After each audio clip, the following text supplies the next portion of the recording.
आप में से कुछ लोगों ने मेरे पिछली वीडियो के कमेंट सेक्शन में लिखा था कि क्या सहारा ग्रुप से हमें पैसा मिलेगा, क्यूसॉप से पैसा मिलेगा, या वेरियस सोसाइटीज़ में जो हमारा इन्वेस्टमेंट है उसका रिफंड मिलेगा क्या।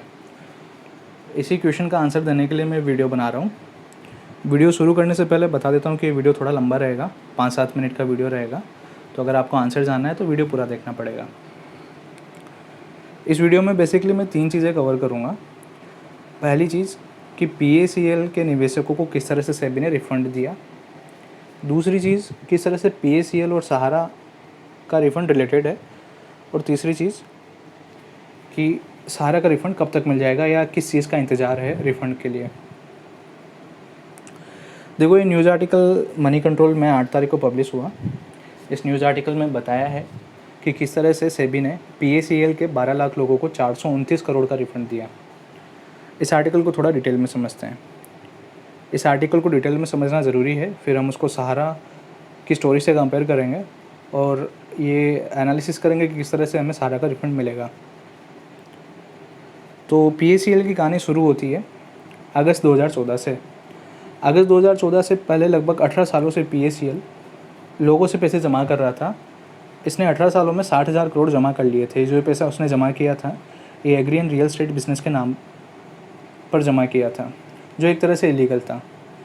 तो इलीगल होने की वजह से सेबी ने अगस्त 2014 में ऑर्डर दिया था PACL को कि ये पैसा जो आप ले रहे हो ये इलीगल है, इन स्कीम्स को बंद करो और जो भी पैसा लोगों से लिया है उसे रिफ़ंड करो। सेबी ने दिसंबर 2015 तक वेट किया कि PACL रिफ़ंड करेगा, पर PACL ने तब तक रिफ़ंड नहीं किया था। तो सेबी ने PACL की कंपनी की प्रॉपर्टी, उनके डायरेक्टर्स, उनके प्रमोटर्स की पर्सनल प्रॉपर्टी को जब्त कर लिया, उन प्रॉपर्टी को नीलाम किया गया और फिर जो भी पैसा आया उसे रिफ़ंड किया गया।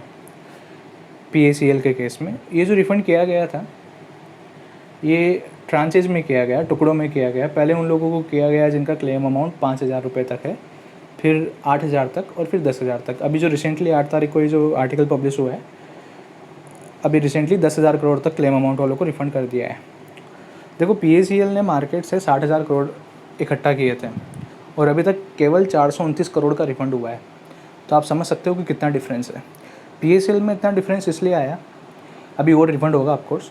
तो PACL में इतना जो ये डिफरेंस आया है ये इसलिए आया है क्योंकि हो सकता है PACL की प्रॉपर्टी सफिशिएंट ना हो 60,000 करोड़ रिपे करने के लिए, पर सहारा में ऐसा नहीं है, वो हम अभी डिटेल में डिस्कस करेंगे। तो चलिए सहारा को शुरू करते हैं। देखो, सहारा और PACL की कहानी लगभग सेम है। यहाँ पर भी इलीगल स्कीम से लोगों से पैसा कलेक्ट कर रहे थे। इलीगल स्कीम कौन सी थी? वो 2 स्कीम जो 2011-12 से पहले सहारा ने लॉन्च की थी, सहारा रियल एस्टेट और हाउसिंग कॉर्पोरेशन वाली स्कीम। ये 2 ओरिजिनल स्कीम्स थी सहारा की, जिसके बाद इन स्कीम का पैसा कन्वर्ट किया गया था, जैसा कि हम सब ऑलरेडी जानते हैं। तो सहारा की भी ये स्कीम्स इलीगल थी, जो 2 वो इनिशियल स्कीम्स थी। तो सेबी ने बोला कि आप रिफ़ंड करो पैसा। तो सहारा ने बोला ठीक है, हम रिफ़ंड कर देते हैं। और सहारा ने रिफ़ंड तो नहीं किया, पर कन्वर्जन कर दिया था क्यूसॉप और कोऑपरेटिव सोसाइटीज़ में, और सेबी को जाकर बोला कि मैंने रिफ़ंड कर दिया है। अब कोर्ट सेबी को विश्वास नहीं हुआ, तो सेबी ने बोला चलो ठीक है, आपने रिफ़ंड किया ना, बताओ किन किन लोगों को रिफ़ंड किया है, उनकी डिटेल हमें दो। तो सहारा ने डिटेल किस फॉर्म में दी? सभी इन्वेस्टर्स के फॉर्म्स, उनकी KYC ट्रकों में भरकर सेबी के ऑफिस भेजे और सेबी को बोला कि आप चेक कर लो, ये हमारे इन्वेस्टर्स हैं, हमने इनको रिफ़ंड कर दिया। तो सेबी ने बोला कि हम 25,000 करोड़ आप हमें जमा कराओ, हम रिफ़ंड करेंगे। तो उसके बाद सेबी ने रिफ़ंड भी किया। सेबी ने बार बार नोटिफिकेशंस दिए थे, जहाँ पर सेबी ने बताया था कि जिन भी लोगों के पास उन ओरिजिनल 2 स्कीम के डॉक्यूमेंट्स हैं वो लोग रिफ़ंड के लिए अप्लाई करो, उनको रिफ़ंड कर दिया जाएगा। तो सेबी ने इस तरह से लोगों को रिफ़ंड भी किया, पर हमारे पास वो स्कीम के डॉक्यूमेंट बचे नहीं थे, क्योंकि हमारे एजेंट्स ने हमें पागल बनाकर दूसरे स्कीम्स में, क्यूसॉप और कोऑपरेटिव सोसाइटीज़ की मेंबरशिप में कन्वर्ट करवा लिया था। पर सेबी को ये बात पता नहीं है कि कन्वर्जन हो चुका है।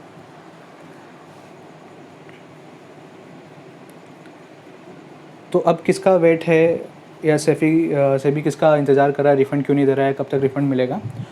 तो इंतज़ार केवल इसी चीज़ का है कि SFIO की इन्वेस्टिगेशन कंप्लीट हो जाए और SFIO अपनी इन्वेस्टिगेशन कंप्लीट करके ये निष्कर्ष निकाले, ये डिसीजन ले, ये डिसाइड करे कि जो कन्वर्जन है वो सही है, मतलब कि उन 2 स्कीम का पैसा ही क्यूसॉप और अन्य कोऑपरेटिव सोसाइटीज़ की मेंबरशिप में कन्वर्ट किया गया।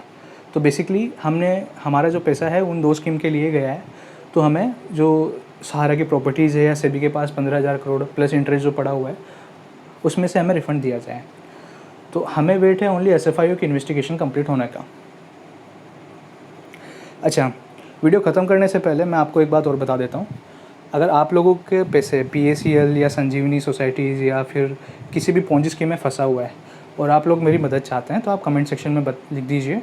मैं आप ही के जैसे लोगों जिनका पैसा फंसा हुआ है उनको इकट्ठा करूँगा और एक कलेक्टिव कंप्लेंट करेंगे, जैसा हमने सहारा के केस में किया था।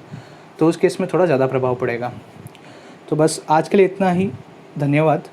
वीडियो ख़त्म करने से पहले चैनल को सब्सक्राइब करना ना भूलें और बेल आइकन को भी दबा दें, ताकि इस मैटर पे कोई भी अपडेट आए तो आपको सबसे पहले पता पड़ जाए। धन्यवाद।